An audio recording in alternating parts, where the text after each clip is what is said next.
Los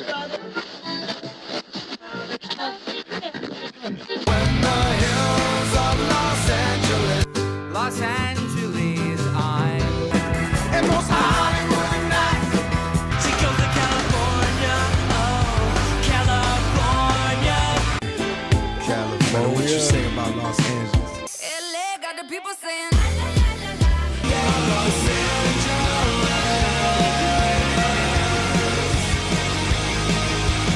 You're listening to Corner of the Galaxy on cornerofthegalaxy.com.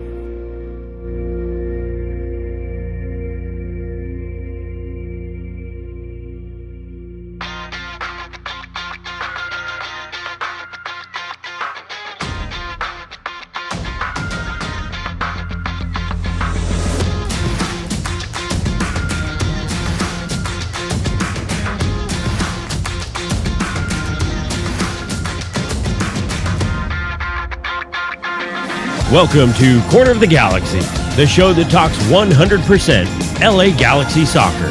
We're glad you could join us. Now it's time to sit back and relax as your hosts navigate through the twisting, turning, but never boring world of the five-time MLS Cup champion, LA Galaxy.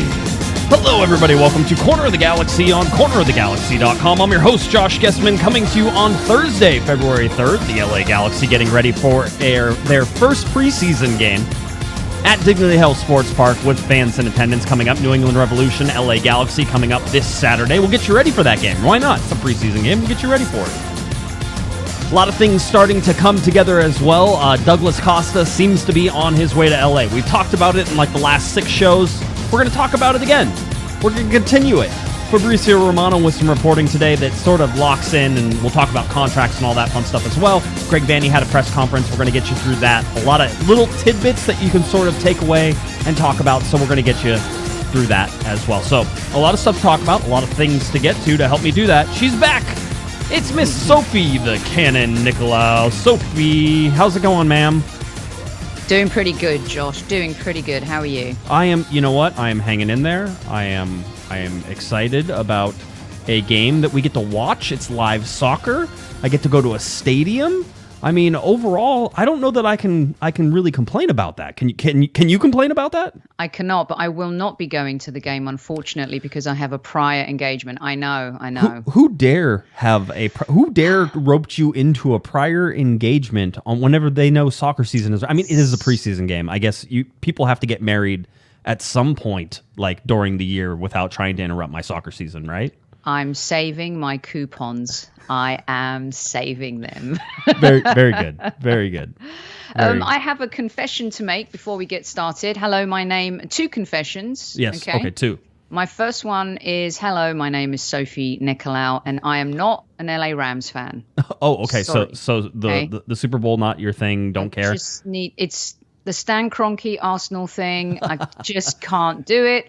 My second confession is, hello, my name is Sophie Nicolaou, and I'm addicted to Josh's spreadsheets to the point where I save them and recycle them and use them on the Highbury squad when predicting scores with Super Kevin Campbell. I'll point out for all of our podcast listeners, she's using my very special blue paper that I print. So that way, because white paper is too glaring, right? That's why I use the blue. The blue tones it down a little bit. Yeah. Right. So that's what I do for that. So well, good. I'm glad you like the blue paper. I still have some of it. I don't use it as much. I'm not usually throwing around papers as much in this setup as I did at the old office. So. Yeah. You don't see it. It's more, more framed. I can bring it down a little bit, but it's time to bring in some of that. I think this season, be good to bring that back.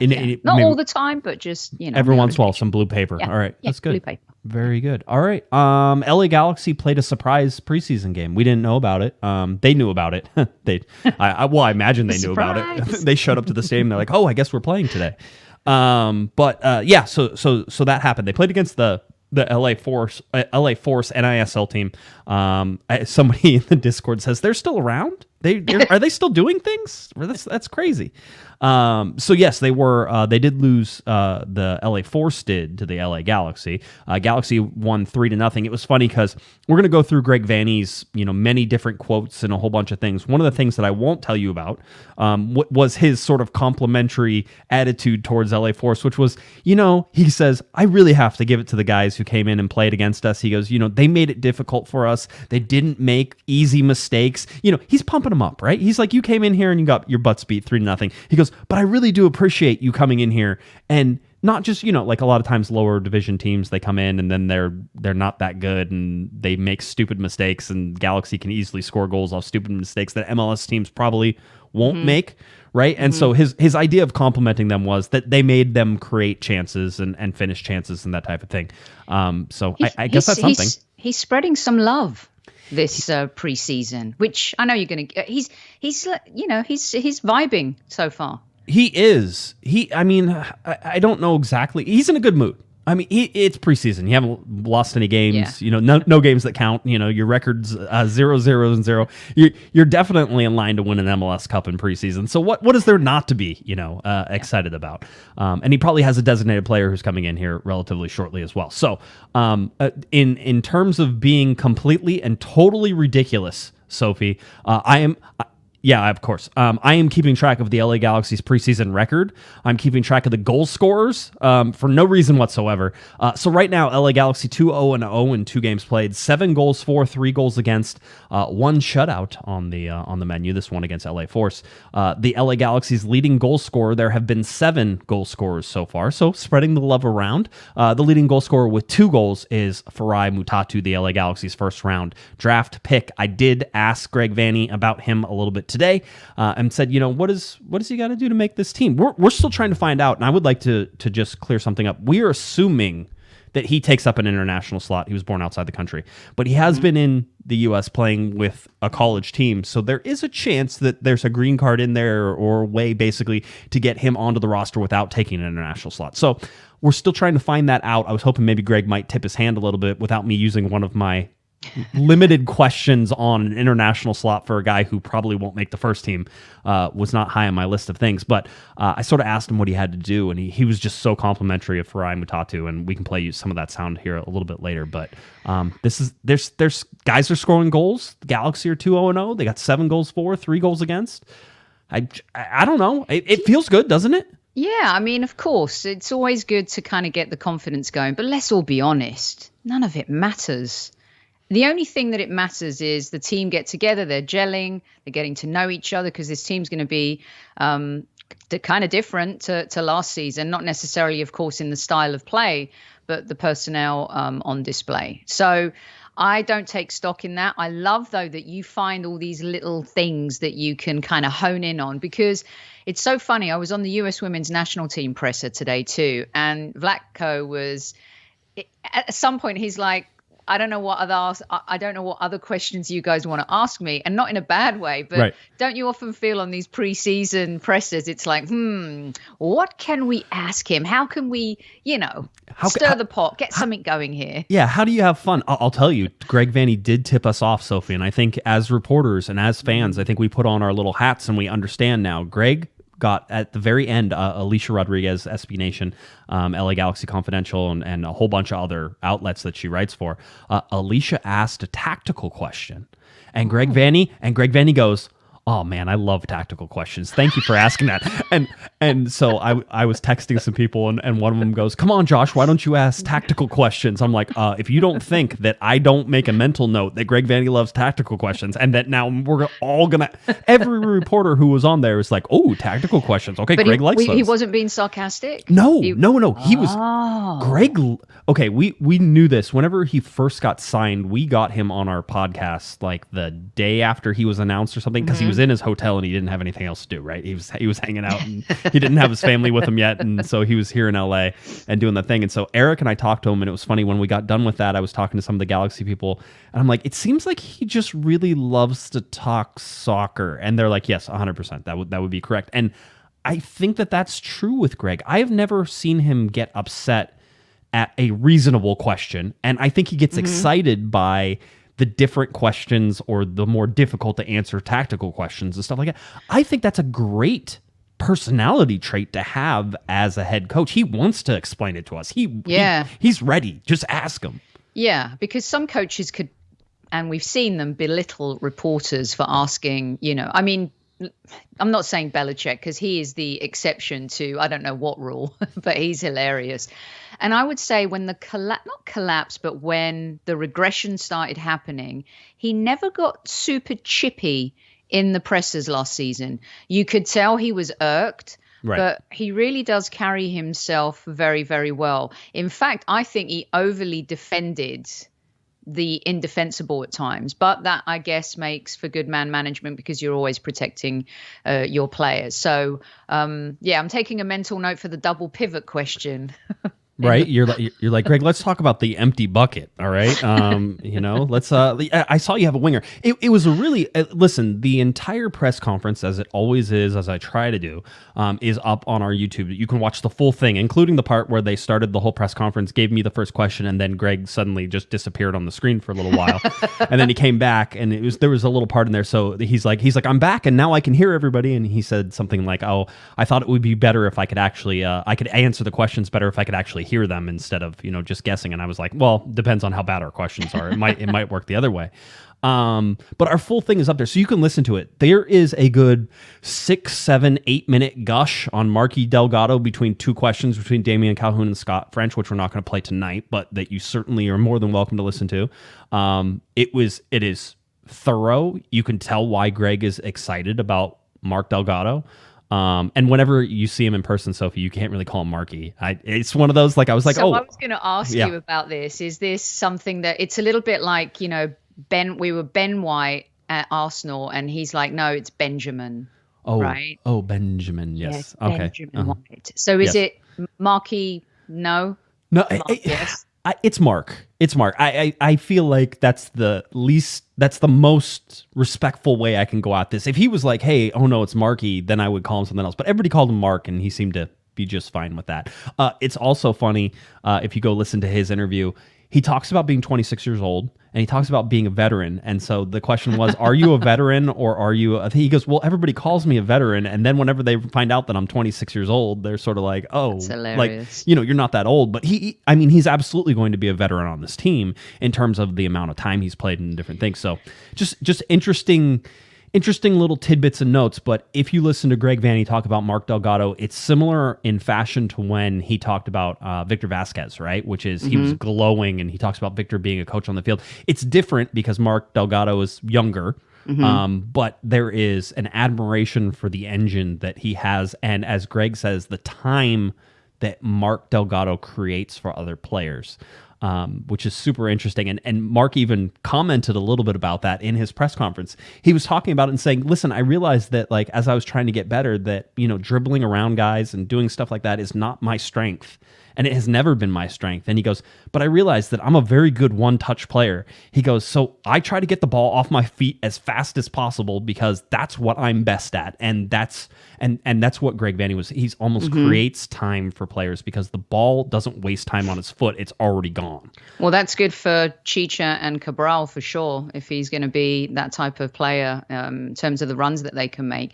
The other thing too, don't forget, remember, on the last time I was on, I predicted I don't know if it was a bold prediction, but it was a prediction that he could become a cult hero very quickly. I will tell you this. He was nervous talking to us today. You could tell that I don't know that if he likes talking to the press. And that always gives me you see the human side of people, right? We do this all the time. We talk to people. It's, public speaking, if you're, a reporter or journalism or podcasting for as much, public speaking is what it is. That's what we do. And it doesn't really, I don't get that nervous talking to most people anymore. It's like, oh, that's fun. Cool. It's different whenever you see that it does affect some players. And he's been in the league for 10 years or something like that. He's, since he's 14, 15, 16, Greg Vanney even talked about that. And so he gets a little nervous. I don't know if that's endearing. It's endearing right now. Whenever I saw it, it was sort of like, I kind of like this kid. Just the fact that he's a little nervous in that situation. It doesn't come across as like, I don't like talking to the press arrogance. No. If it's in, yeah. Because endearing is, I'm looking forward to kind of seeing. I think he's going to be there, kind of not, like how Sasha just stepped up last. I mean, he's a veteran. He just steps up anyway. But even like the losses, he would come and talk to the press, right? Yep. Steres was always good at that too. I think he could be that type of guy as well. So we'll see. But, We'll see how it goes. So anyway, so that was sort of, I mean, we're sort of jumping around and doing some different things here, but that was sort of the crux of a lot of this stuff. Yeah, I know. I was getting ready to do a little crisscross too. So that's where we sit. The LA Galaxy have a preseason game coming up on Saturday. And that will, and Greg even mentioned, he goes, I was talking about Farai Mutatu and how he has 2 goals and an assist, and how he said, these first games probably aren't a great measure of where everybody was at. Totally true. And he's right. Agreed. And we know. And he goes, I'm hoping you get a better idea of what's going to be happening here whenever we play against New England this weekend and sort of onward, right? So what we know so far is that he says everybody basically has gotten 2 45s. So everybody has played 2 45-minute halves. They played the first game against Toronto in 2 45-minute halves, which people say, well, of course they did. No, that doesn't. Usually in the preseason, you might get the first game be 3:30s, or you'll have 3 45s in order to get a whole bunch of more players playing for a third 45 minutes and stuff like that. So basically, Greg said everything has been 2 45s so far, and he expects that this weekend that you'll see people playing 60 minutes. So expect to see this weekend a 60-minute, and then he was saying when we go to Coachella, which he screwed that up because everybody knows it's Goldchella. Greg, it's Goldchella. When you go to Goldchella, he's expecting that he's going to get a couple, 2, maybe I think he said 2 90-minute games out of that, and that should really get them ready for the season as it goes. So the team has to start forming now, doesn't Yes. it? Really, Yes. Now is the time for it all. So the timing is very, very good. I mean, how close? Of course, you're going to talk about some of the incomings, Josh, but Right. the team that starts on the weekend, how -2 players maybe? 2. Yeah, I think 2. I think 2 and possibly just 1, really, when you think about where they're going to be. Here's the thing. Let's just switch to Douglas Costa and talk about it, because we need to talk about it because he's going to be coming to the LA Galaxy, and so you need to understand that in order to place this roster. All right. Douglas Costa, 31 years old. We've been talking about him now for 5 or 6 shows in a row. Every single time, there's more rumors, there's everything. Fabrizio Romano this morning basically tweeted out Douglas Costa set to join the LA Galaxy. Agreement reached, and basically said on a 6-month loan plus 2-year contract set to be signed, done deal. Okay, that's not going to be true, and he corrects it, and I was going to correct it tonight if he didn't correct his. But he does says Douglas Costa is planning to arrive coming to Los Angeles on Sunday. So that's where everything is. So Sunday is apparently when he's coming to LA. All right. So this is interesting, of course, because I did ask Greg Vanney off the top, and the very first question, actually, Sophie, was this idea of Douglas Costa coming. So I figured we should probably get a little bit of the Douglas Costa comments, just that way we can parse this even more with Fabrizio. So with what Fabrizio said. So again, I asked Greg Vanney if he could comment on Douglas Costa and the rumors, and this is what Greg Vanney said.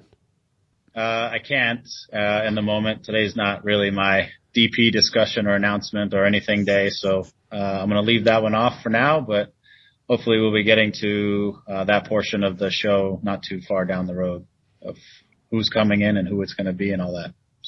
All right, so there was. So listen, that was funny. I couldn't make the presser today, but I like that. Yeah, it's very much, listen, I can't do it right now because we have a big announcement planned and there's a whole bunch of things that we need to go through, and I don't want to ruin that.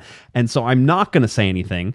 But Josh, being that you mentioned Douglas Costa, I'm also going to use the word DP or designated player in my response to you, even though you didn't ask about DPs or designated players coming in. Mm-hmm. So as we've been telling you for a couple of weeks, is Douglas Costa is coming in as a designated player. I think Greg Vanney pretty much confirms that. Plus, all the other stuff that we were seeing pretty much indicates that. There's been lots of Galaxy fans who have been sitting here trying to give me reasons why it would be a TAM deal. And I feel like all you just trying real hard to make something that's not going to happen. So a fan's excited about this because the last time I was on, I said it's not the sexy signing that people want. No. Do you know what I mean? Yeah. Why do you think they're not excited about it? Run of form. I mean, and it was, we talked about it on Thursday, which is like in the last 5 years, he really hasn't done much. And so if you're going to put that onto somebody who supposedly, and still the rumor is $5 million a year, if you're going to pay somebody that much money, you want to know that you're going to get something for that as well. And I think fans have Gio flashbacks, right? Which is so much promise, so much talent. And Sophie, what did you say about his talent? It doesn't matter. He's still going to be the best player on this team. Yes. And he's still going to be one of the best players in the league. He absolutely, in the talent level, I agree with you 100%. If he plays up to his talent level, he will destroy people. Yes. But it's that question of motivation, and I think that's where everybody's scared, because Gio was always a question of motivation, right? It was like, yeah, but Gio never won at Douglas Costa's level. Let's be honest. He won 11 trophies at Shakhtar.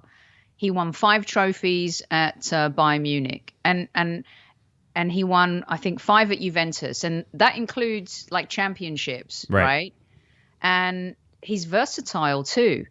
The great thing about him, he can play on the right, he can play on the left. He's going to have options, with this guy. Now, he was always very pacey, and at this age, does he still have that? Right. But picking passes in this league, I'm not saying is easy, and I'm not saying he's going to come in and swim in it, because we've seen a lot of DPs come in and they've realized really quickly, when you're dealing with travel and time zones and elevation and all these things and the hot and the cold, there's a lot of components that go into it. But is he super talented? Yes. And I think what he brings is a bit of a Rottweiler winner mentality. Look how he's played with in his career. He's been managed. Pep Guardiola at one point called him one of the best wingers, if not the best winger in the world. Carlo Ancelotti preferred Ribéry but that was because he had a muscle injury at Bayern Munich, which took him out of the team a little bit. But he was rolling that season, that first season. Then he got a muscle injury, and then Ancelotti comes in and prefers Ribéry. And then he goes on loan to Juventus and has a big impact at Juventus. I mean, he had a crazy moment. I think he had the headbutt. I can't remember if the headbutt was... I think it was a spit. Was it the spitting? Something along those lines. Uh-huh. Allegri was not impressed by it, and I think he got fined for that. But again, the players that he played with in these teams, and what that can bring to an LA Galaxy dressing room, that I think Chicharito is going to be buoyed by a player like Douglas Costa coming. I agree, and again, in principle, I agree, right? Which is, you're right about the talent, you're right about the experience. He is absolutely one of the most talented. One is injury concern, and you talked about muscle injuries, and he has had a history with muscle injuries, so that's hamstring so that's not a good sign. And it's like one of those things. It's like, hey, Chicharito was absolutely great last year, but you can't tell me that if he would have played 5 more games, that 1, he wouldn't have won the Golden Boot, and 2, the LA Galaxy don't make the playoffs. It's those injuries affect things. Even if Costa is everything that you wanted to be, he needs to play 80% of the minutes that are out there and available. And at 31 years old, which isn't that old, I would like to point out, not that old at 31, certainly on the downside, but not that old at 31. Is he willing to be that workman-like guy who's going to go out there and give you that 80% of the games that are out there for MLS? And I think those are the questions that sort of surround him. That's why I think people are unsure. Now, I remember, and I've said this before, and people say you can't compare the two. You absolutely can compare the two. You remember Ashley Cole coming to the LA Galaxy? Everybody was like, no, he's washed up. He doesn't want to play here. He said he doesn't want to retire on the beach. Everybody took one comment and looked at Ashley Cole and said, well, he's not going to be any good. And he turned out to be one of the best left backs in MLS during his time. So there's absolutely, Douglas Costa shows up and does the things that Douglas Costa used to do and is effective. He will change everybody's hearts and minds. I just think the Gio thing is really in everybody's sort of, it's that motivation issue, it's the injury issue, and it's the, I honestly, I think there's a perception, because he was playing at Grêmio, which was a first division Brazilian side until they got relegated. Yeah, they got relegated, yeah. It's sort of like... but not his fault. Aaron Ramsdale is a superstar in goal for Arsenal this season. He got relegated twice. Right. Before that. And I've learned that lesson from the summer, because everyone had a meltdown with our signings. And I think it's very easy for us to kind of have the meltdown before the guys even played a game. Yeah. Have the meltdown maybe 10 games in when he you're hasn't like, played, because he got injured in training. This is a problem now. Yeah, I agree. Listen, he's coming, so I told everybody on Monday night, you might as well just stop complaining. Like, you can stop complaining, like, oh, I hope he doesn't come. No, he's coming. He's happening. Get used to it. Douglas Costa is coming to the LA Galaxy. Now, Fabrizio Romano did correct his tweet, or sort of gave more information. He called it more on Douglas Costa deal. Los Angeles Galaxy will sign him on a 6-month loan from Juventus, plus contract until June of 2023. He says that's already signed, basically as a future free agent. Announcement expected on Monday. Here we go. And by the way, anytime we talk about Fabrizio, you have to do Fabrizio says. Fabrizio. You have to give the Here hand. we go. Here we go. By the way, it's fun.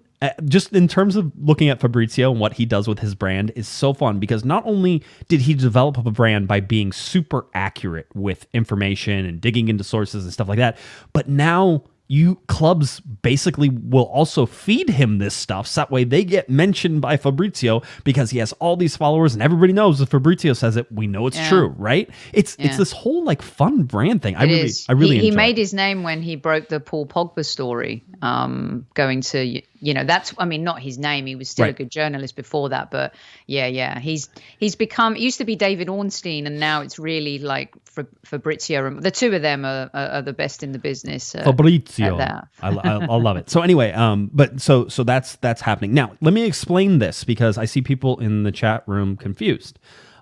He has. Are they having a meltdown? Let me see. Well, I mean, it's just like it's the length of the contract. First of all, we heard it was a 2-year contract with a 6-month loan, and then everybody was like, "Well, is that 1 year plus a option that makes 2 years?" And so we were sort of waiting to figure that out.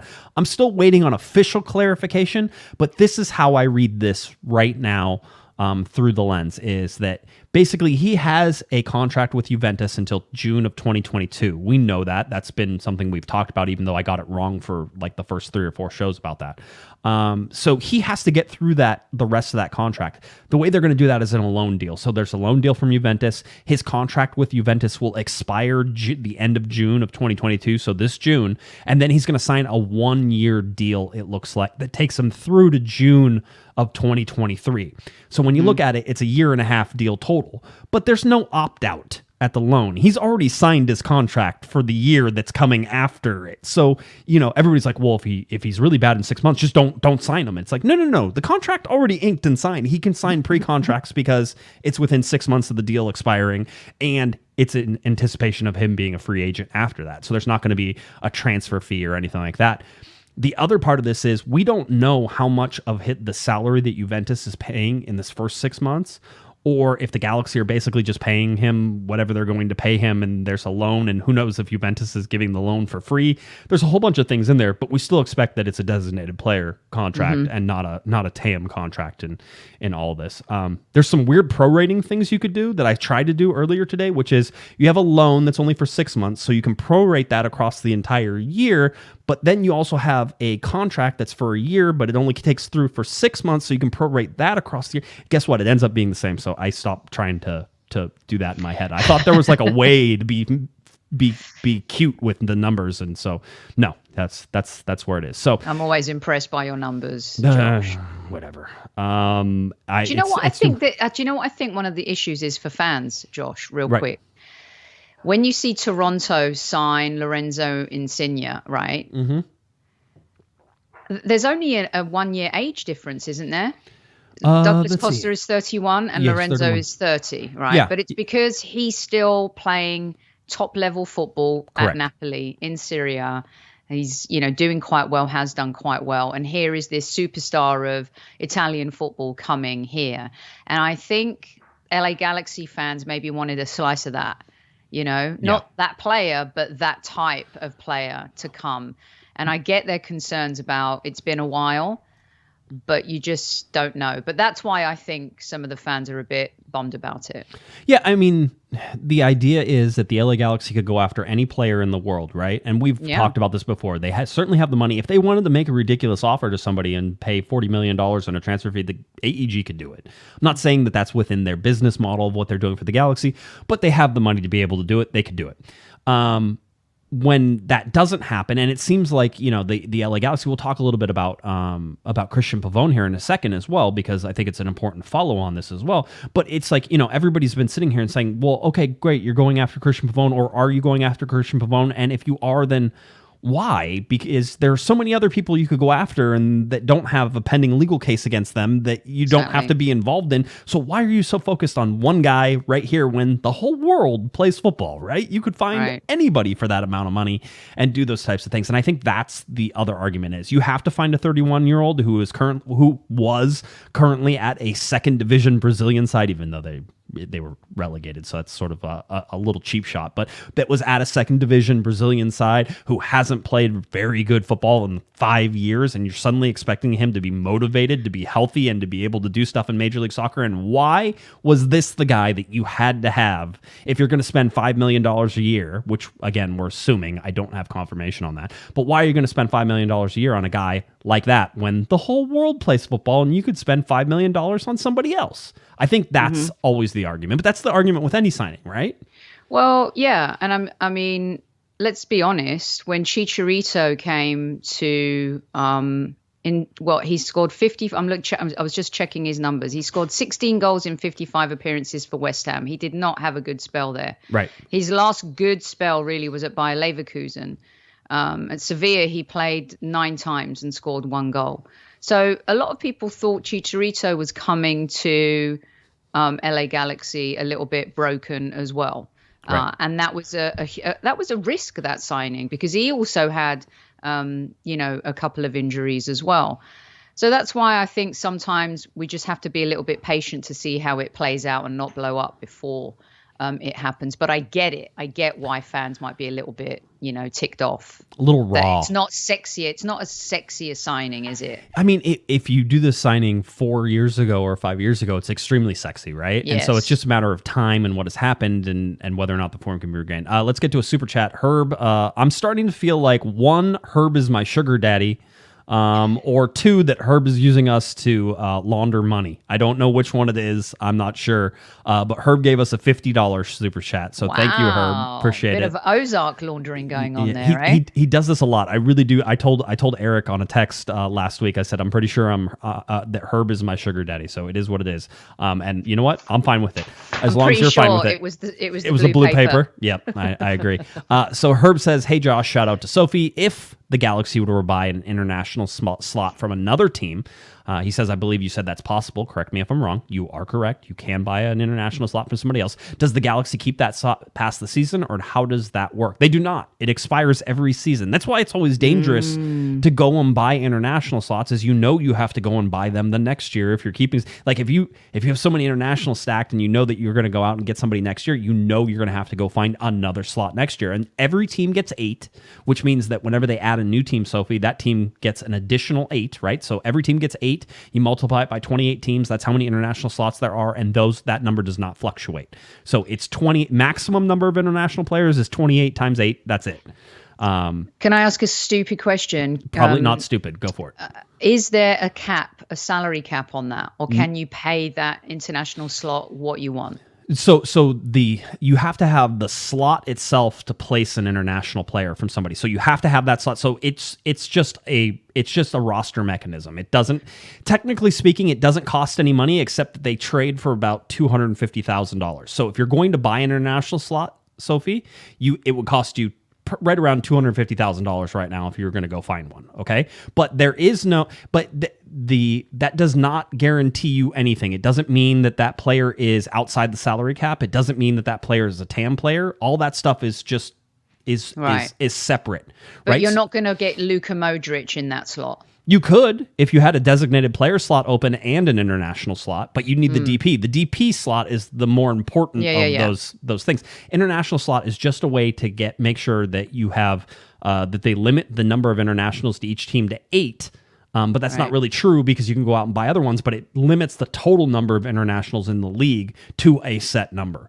So the LA Galaxy right now, as they sit, have 7 of 8 international slots used.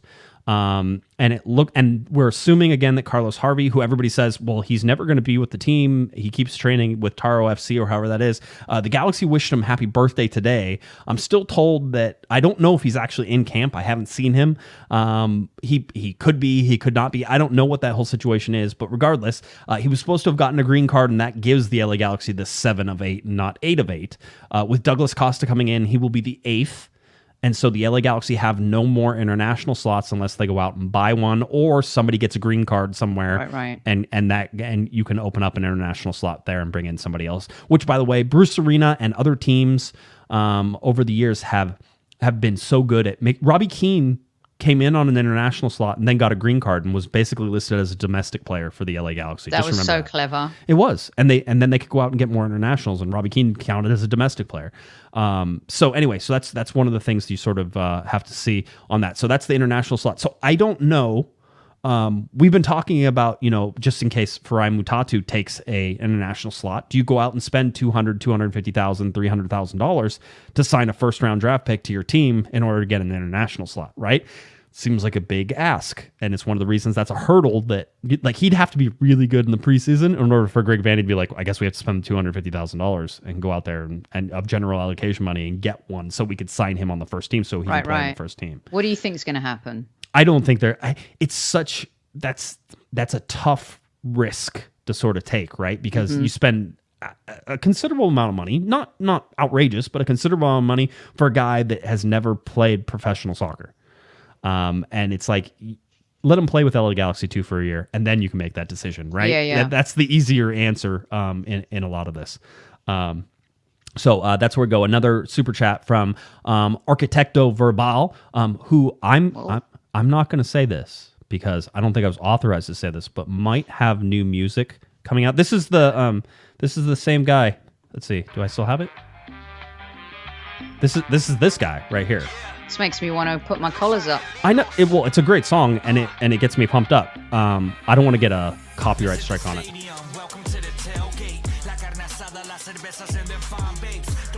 So anyway, same guy.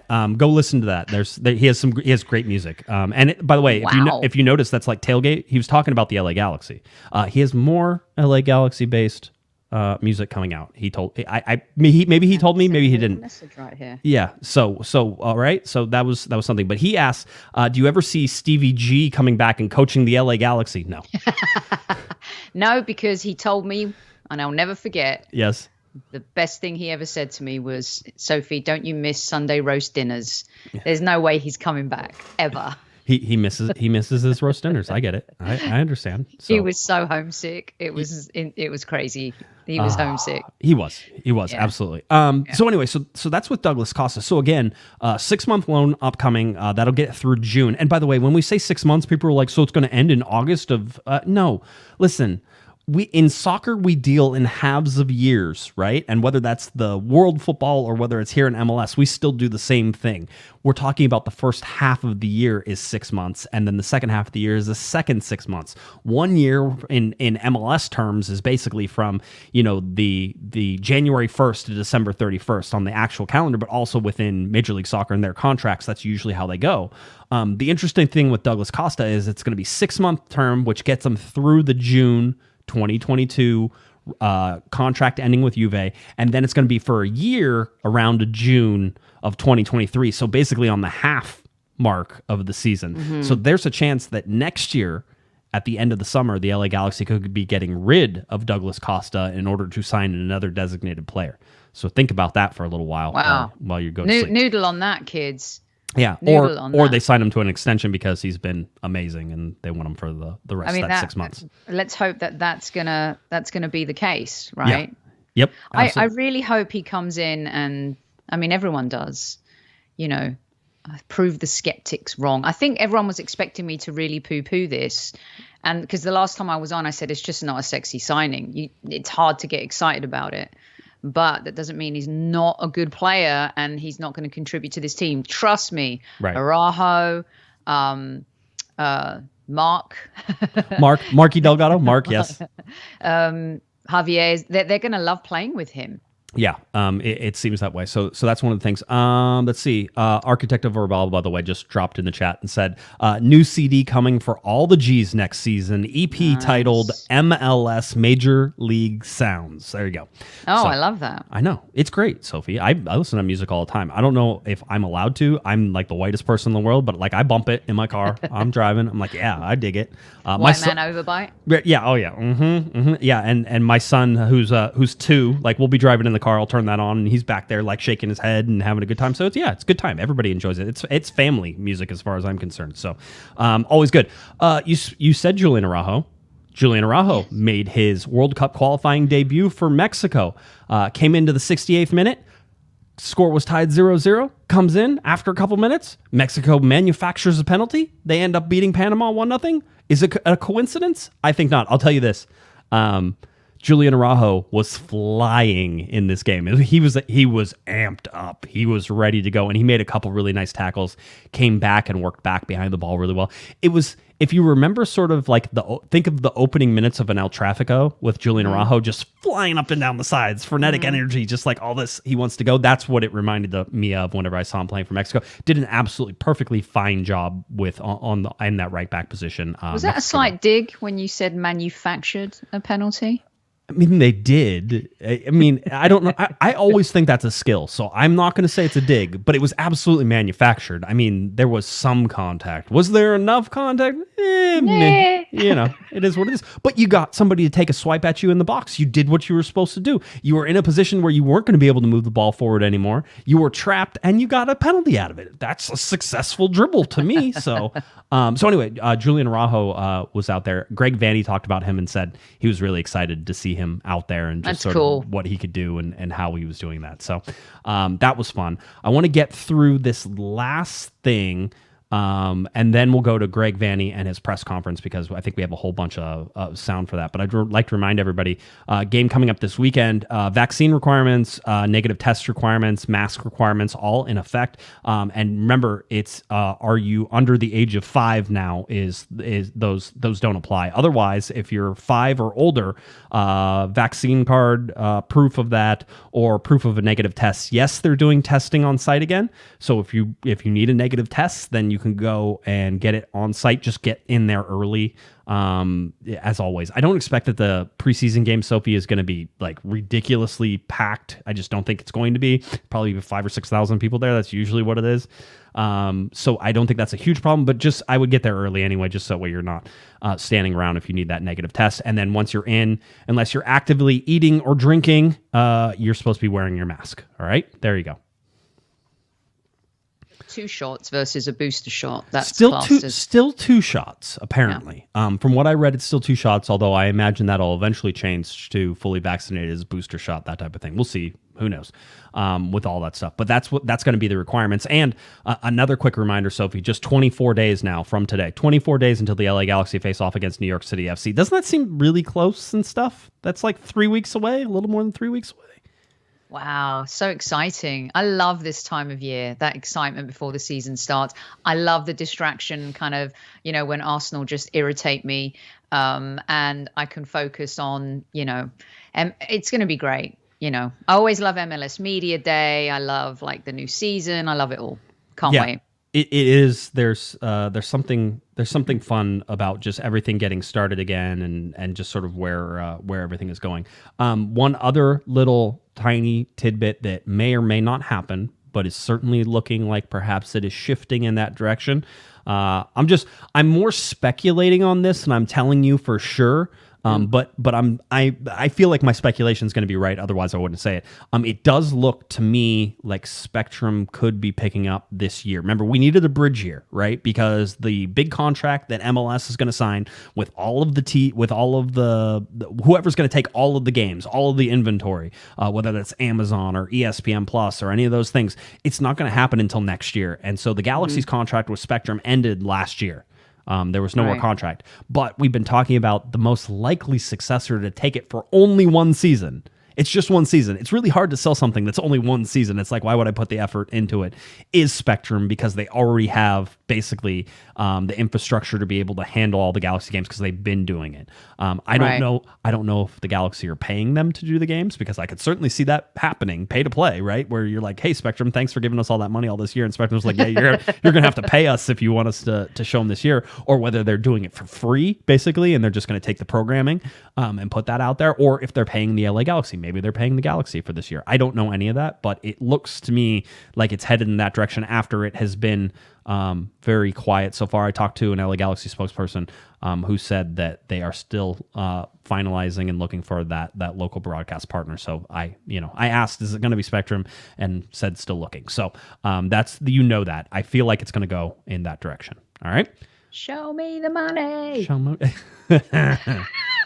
Let's get to Greg Vanney's press conference. Let's give him a little bit on Mark Delgado, because I feel like it's fun just to hear Greg talk about Mark Delgado. So here's Greg Vanney was asked about what he can bring to the team and in the locker room as well. So here is what Greg had to say. Yeah, Mark is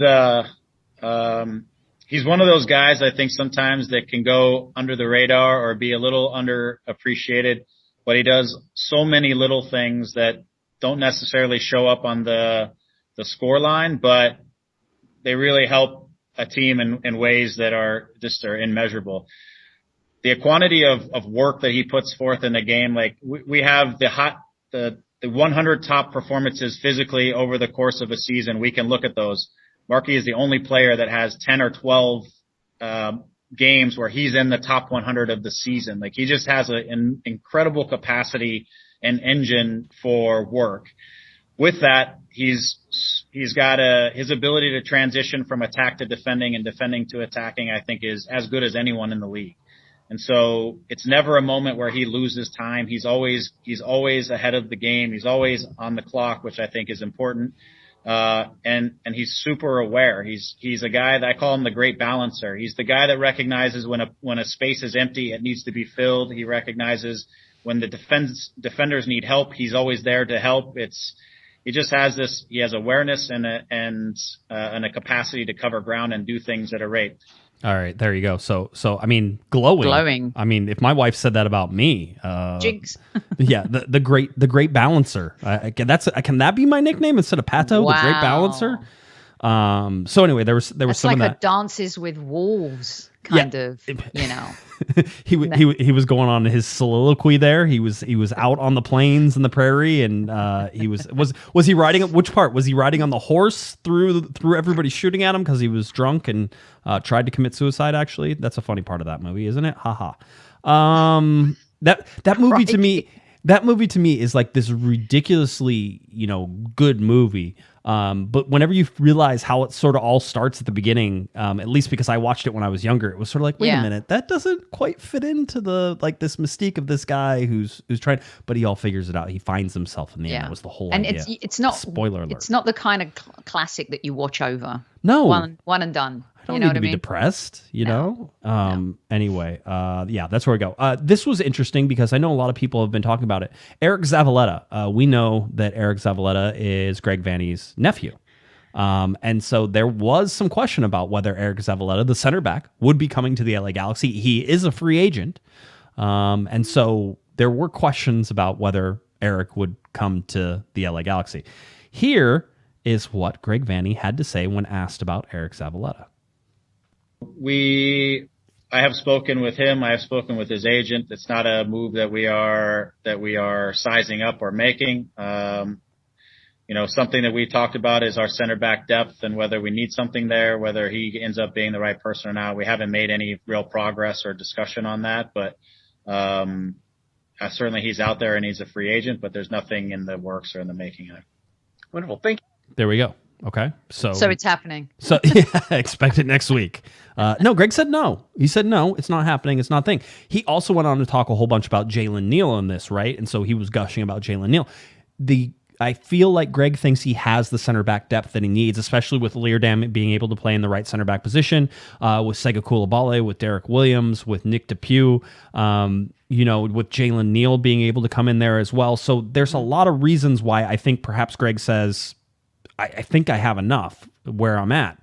We'll see if that ends up being the case. This is one of those things where if it comes to the middle of the season and Eric Zavaletta's still there and the Galaxy defense has been struggling and there's the right center back position, it's going to be the right center back position. I'm telling you, Derek Williams is going to be fine this year. This is the year that he sort of takes off and is good to go again, and he wipes away the bad tackle that happened that sort of ruined his season, I think, last year.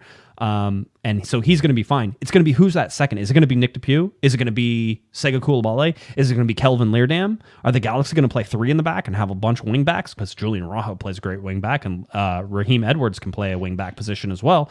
So is how's Villafana playing? So there's a bunch of these. Do you feel decisions. like it's going to be Coulibaly? No. Do you think it's going to be?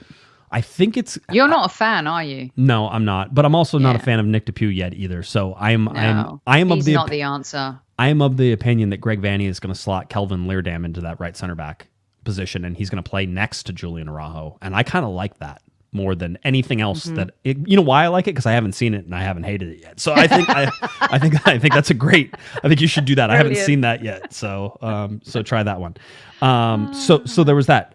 There was another question, and Gio Garcia asked this question, asked about Christian Pavone. We've been talking about Christian Pavone. If you've been watching the rumors on the internet, you would think that Christian Pavone is like at the LA Galaxy's front door right now, and he's ready to come in through the door. And except on this show, all of our wonderful listeners know that I've been saying, I don't think that's happening. Here's Greg Vanney talking about Christian Pavone. You'll tell me who you think is right. Yeah, I mean, I'll say the same thing I say. It's not a simple situation. It's a complicated situation. There's a lot of things that are in that situation that don't make it as straightforward as, maybe some people would like. And so, is it a possibility? Maybe. Is it likely? Don't know if I could say that it's likely, but obviously it's a player we monitor, we know well, a lot of a lot of the things that he did on the field, but there's still a lot of questions that are unresolved that need to be resolved before that could even be a real discussion or a serious discussion. There you go. That's it. And by the way, he's hinting at all of the legal, the pending legal case and the rape charges against Christian Pavone. If those get cleared up, I'm all for this. Positively cleared up, so that way there's no doubt about it. The legal proceedings get set down in some sort of way. Everybody has a positive outcome from it. 100% you go after Christian Pavone. But also, I'm going to tell you something that you're not going to like. Well, I mean, Galaxy fans are not going to like this. Sophie, you'll be like, yeah, well, of course. If that goes away, there's going to be a lot of people interested in him. So that's not going to be a surprise. So if you think that the LA Galaxy are suddenly going to get Christian Pavone this summer, once somehow the legal case gets dismissed or it's resolved positively, then I think you're thinking listen, there's a chance you could get him on a targeted allocation money. If he really wanted to come back and play for the LA Galaxy, there's a chance. All right. That everything has to get cleared up in order for that to happen. And I think there would be a lot of suitors. His agent was rumored to have said, and I was reading some articles that were translated. So again, it's not great for me, but I'll say his agent basically said, we're willing to wait until the summer. We're willing to ride out the rest of his contract with Boca because it runs through the end of June, and then he'll be a free agent, and then he'll go. I imagine he'll find a place to play after that. I just don't think it'll be with the Galaxy. He's going to go to Europe. Maybe, absolutely, absolutely could because he's wanted to. Again, if there's nothing hanging over his head, I think he absolutely could. Yeah. So the whole deal. Let me get to Greg Vanney here talking about. So anyway, that's your Pavone thing. To me, it doesn't sound like it's boring. It's not going to happen. That's not Greg Vanney's telling you no. Yeah. Not until we know what's going on. If we don't know what's going on, we're not going to do it. Here's Greg Vanney talking about Julian Araujo, which was great. His debut in the World Cup qualifying.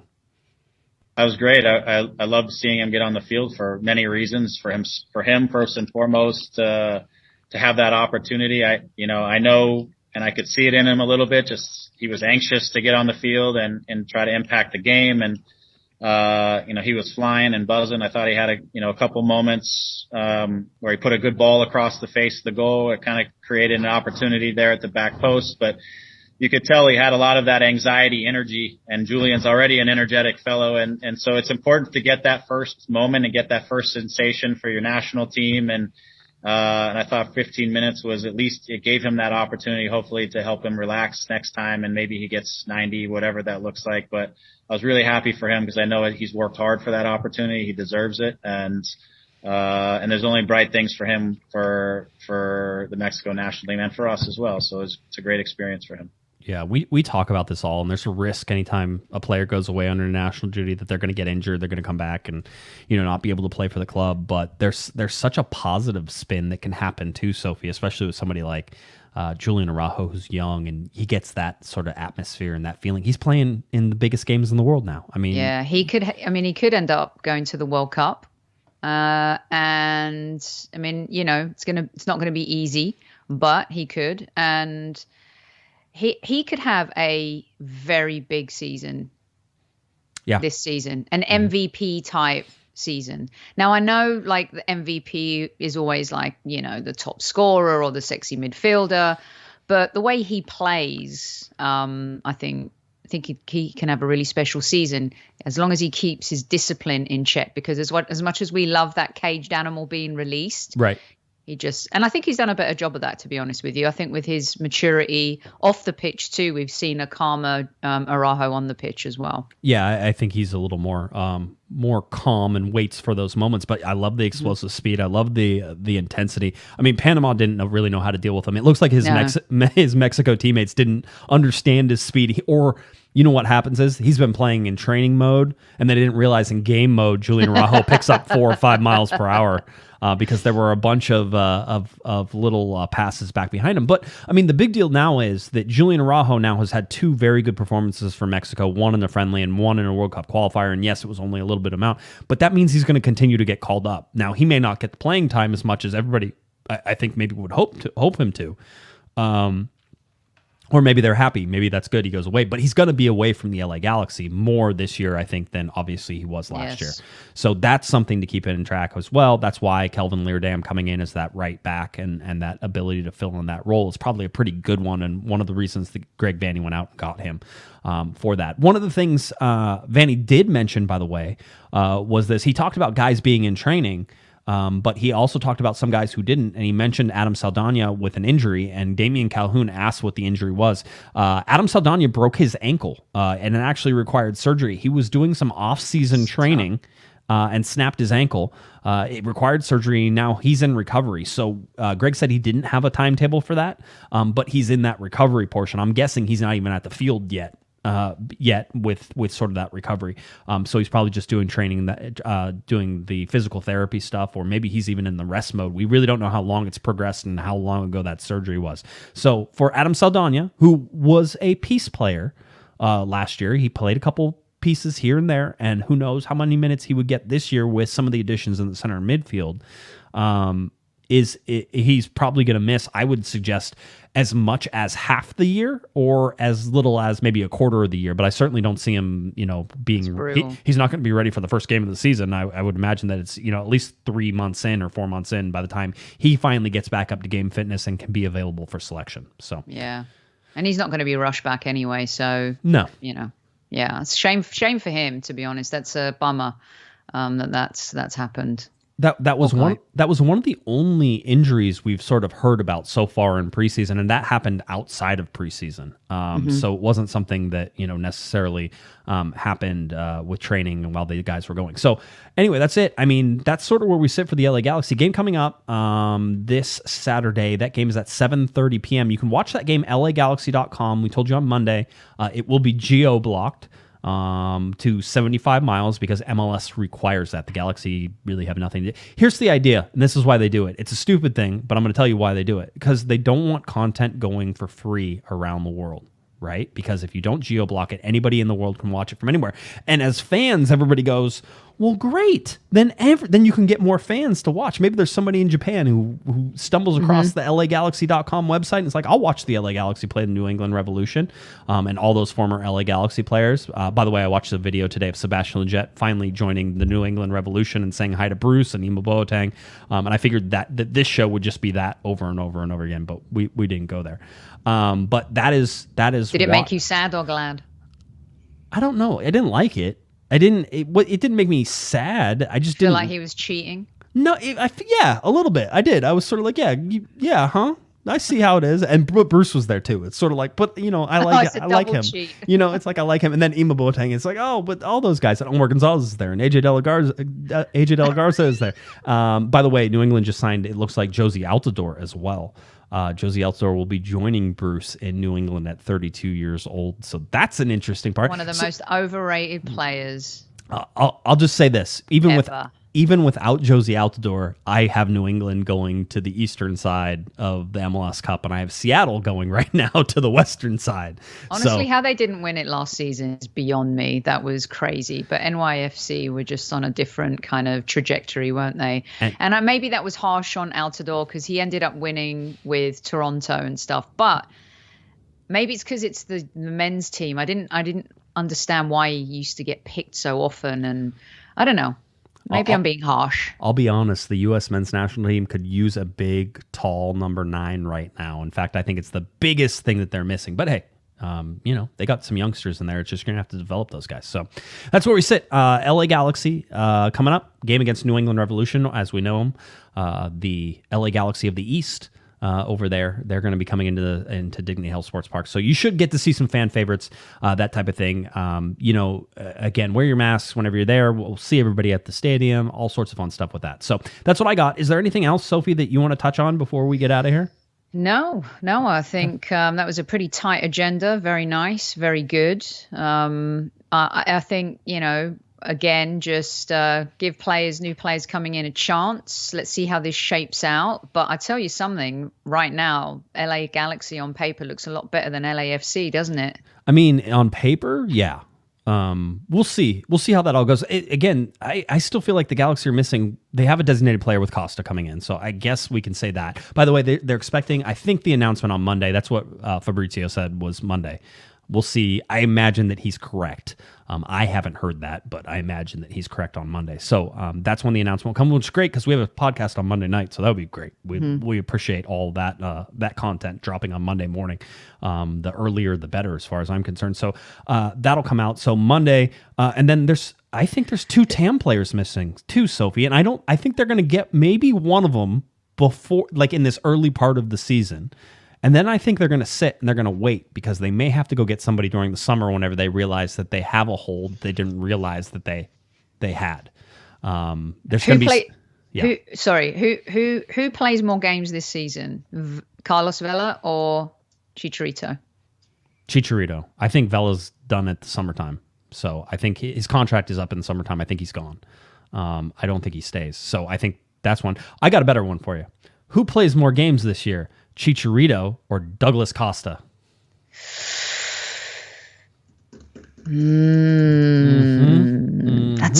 That is a better one. I know. I thought as soon as you asked me, I thought that's who you were going to ask, and I was like, oh, that's a good question. I'm going to go with Chicharito. Maybe by one game though. They're going to be like neck and neck for minutes. It's going to be right there. Realistically, I would expect an even minute distribution for both those guys. I would like to see them play 60 to 75% of the minutes available to the season this year. That's what I'm hoping for. 75% of the games would be a good number for that. But what I want to see is like 65, 70 minutes played and then being subbed out because the Galaxy are winning and they can rest those guys and rest those legs. That's the great idea. I don't know if that happens, but that's where I think Victor Vasquez is another one, right? You want to see 50 to 60 minutes for him whenever he's going to be playing and starting, or you want to see him play a really energetic 30 minutes in the last 30 minutes of the game. Same with Sasha Kleshin. I think there's a lot of managing of minutes that Greg Vanney's going to have to do. So that's an interesting. How many players are there that are over 30? Not that many. The average age on the team is still just under 25. It's 24.92. I haven't put Douglas Costa on here yet because that wasn't official. The mean is 25. Let's see, over 30. Chicharito, 29. Derek Williams is 29. Over 30. You have Jorge Villafana, who's 32. 36, Sasha Kljestan. 31, Kelvin Leerdam. 35, Victor Vasquez. And that's it. Douglas Costa's 31. All right. I think your mean. I think your mean is going to be about 26, 27. I think your average age is going to be right around 25 and a half, 26, which I think is a good balance. Yeah. But the fun part is doing that for the starting lineups, because that will be considerably different than having a whole bunch of youngsters who weigh you down in the center there. So we'll keep a look on that. Maybe that would be one of the stats I do every week whenever there's a starting lineup, is the average age of this starting lineup is and I'll give it to you. So maybe that would be one. All right. Anything else, Soph? We good? All right. Blue paper. You're happy. All right. Good. I'm glad. Why don't you tell people where they can find you, and we will get out of here. You can find me at Highbury Squad on all platforms if you like a little bit of everything, and at Soccer Diva on the old Twitter sphere. Remember, look after each other, be safe, take care. Yeah. Don't have a meltdown just yet. No meltdown. Too soon. Too soon. All right. If you're looking for me on Twitter, it's at Guesman, JGUESMAN, and of course at Galaxy Podcast, cornerofthegalaxy.com. Head on over there. You can find our podcasts, you can find our videos, you can find all of our articles that we write and put there. All right. That about does it for Miss Sophie, the Cannon Nicolaou. I'm Josh Pato Guesman. You've been watching Corner of the Galaxy on cornerofthegalaxy.com. See you at the game on Saturday. Have a great one, everybody. You've been listening to the Corner of the Galaxy podcast on cornerofthegalaxy.com. You can follow the show on Twitter and Instagram at Galaxy Podcast. And be sure to check out and subscribe to iTunes, Stitcher, and Facebook by searching for Corner of the Galaxy. Fans, we thank you for listening, and we ask that you be kind and courteous to your neighbors as you leave the podcast. We thank you for joining us and look forward to seeing you again. Until then, I'm Michael Araujo, and on behalf of the entire Corner of the Galaxy crew, goodbye, everybody.